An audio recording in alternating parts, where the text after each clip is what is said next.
Morning में trade करने के लिए आपको देखना है जब मार्केट ओपन होता है और अपने 4 प्रकार के सपोर्ट लेवल्स में से किसी भी प्रकार के सपोर्ट लेवल पर जाता है, और अगर वहां सपोर्ट लेवल पर इन बुलिश रिवर्सल कैंडल्स में से कोई भी कैंडल्स का फॉर्मेशन होता है, चाहे वो बुलिश पिन बार हो, इंडिसीजन कैंडल्स हो या बुलिश मारुबोजू कैंडल्स हो, तो वहां पर आपको इंतजार करना है जब तक इसके बाद कोई नेक्स्ट कैंडल्स बने और इस कैंडल्स के हाई के ऊपर क्लोजिंग कर दे, तो आप वहां से बाइंग साइड का ट्रेड प्लान कर सकते हैं। आपको अपना स्टॉप लॉस इस सपोर्ट लेवल के नीचे रखना है और आप अपना फर्स्ट टारगेट 30 से 50 पॉइंट्स के बीच ही रख सकते हैं, या फिर आप अपना टारगेट पहले स्विंग तक रख सकते हैं। ध्यान रहे कि जो नेक्स्ट कैंडल बने उसकी अपर विक इस तरह से ज्यादा लंबी नहीं होनी चाहिए।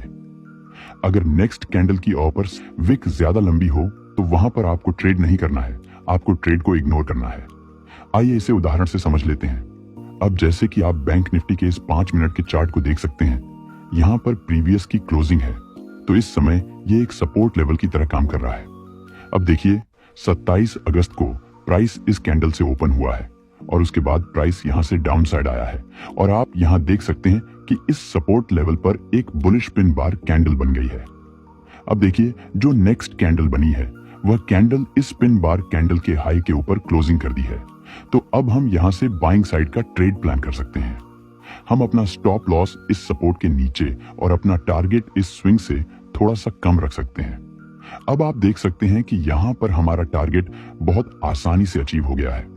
अगर इस बुलिश पिन कैंडल की जगह पर बुलिश मारुबोजू या इंडिसीजन कैंडल बनती है तो भी हमें इसी तरह से ट्रेड करना है। दोस्तों, ये सेटअप मार्केट में इतना एक्यूरेट है कि अगर आप इस सेटअप को मास्टर कर लेते हैं और आप सिर्फ इसी सेटअप के बेस पर सभी रूल्स को फॉलो करते हुए अपना ट्रेड प्लान करें, तो आपके प्रॉफिट होने का चांस बहुत अधिक होगा और आपके लॉस होने का चांस बहुत कम होगा। चाहे तो आप इसे इस वीडियो के बाद बैक टेस्ट करके देख लेना।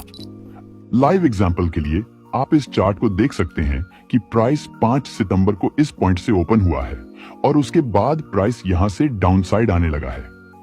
अब देखिए, जब प्राइस यहां से डाउन साइड आया है तो यहां पे प्रीवियस डे की क्लोजिंग पर एक इनडिसीजन कैंडल बन गई है, और इसके बाद जो नेक्स्ट कैंडल बनी है वो कैंडल इस इनडिसीजन कैंडल के हाई के ऊपर क्लोजिंग भी कर देती है।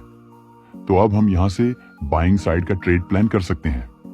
इस ट्रेड में मेरा स्टॉप लॉस 30 पॉइंट्स का है और मेरा टारगेट इस नियरेस्ट स्विंग हाई तक 45 पॉइंट्स का है।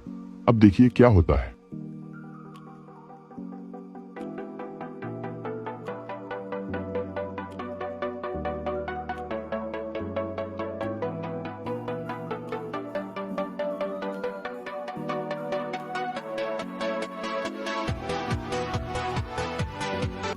तो जैसा कि आपने देखा कि जब हम प्रॉपर रूल्स को फॉलो करते हुए कॉल साइड के ट्रेड में एंटर हो जाते हैं तो प्राइस यहां से अपसाइड आ जाता है और हमारा इस पहले स्विंग तक का टारगेट आसानी से अचीव हो जाता है।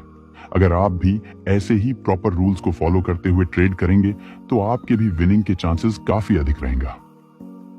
अब आइए रेजिस्टेंस लेवल पर ट्रेड करने की तकनीक को भी समझ लेते हैं।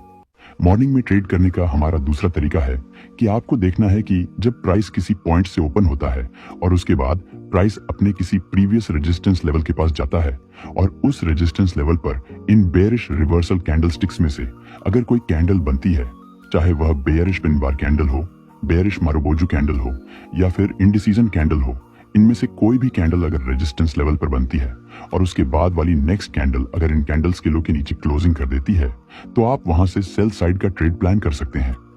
आपको अपना स्टॉप लॉस इस रेजिस्टेंस लेवल के ऊपर रखना है और आप अपना फर्स्ट टारगेट निकटतम स्विंग लो तक रख सकते हैं।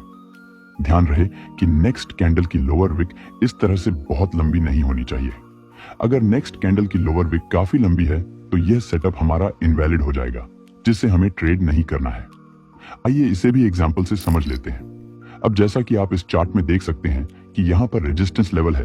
प्राइस 29 अगस्त को इस कैंडल से ओपन हुआ है और यहाँ से प्राइस अपसाइड इस रेजिस्टेंस लेवल पर गया है, और यहाँ पर आप देख सकते हैं कि इस रेजिस्टेंस लेवल पर एक बेयरिश पिन बार कैंडल बन गई है। अब देखिए, इसके बाद जो नेक्स्ट कैंडल बनी है, ये कैंडल इस बेयरिश पिन बार कैंडल के लो के नीचे क्लोजिंग कर दी है। तो अब हम यहाँ से सेल साइड का ट्रेड प्लान कर सकते हैं। हमारा स्टॉप लॉस इस रेजिस्टेंस लेवल के ऊपर रहेगा और हमारा first target nearest swing low यानी कि इस पॉइंट तक रहेगा। अब आप देख सकते हैं कि यहाँ पर हमारा फर्स्ट टारगेट आसानी से अचीव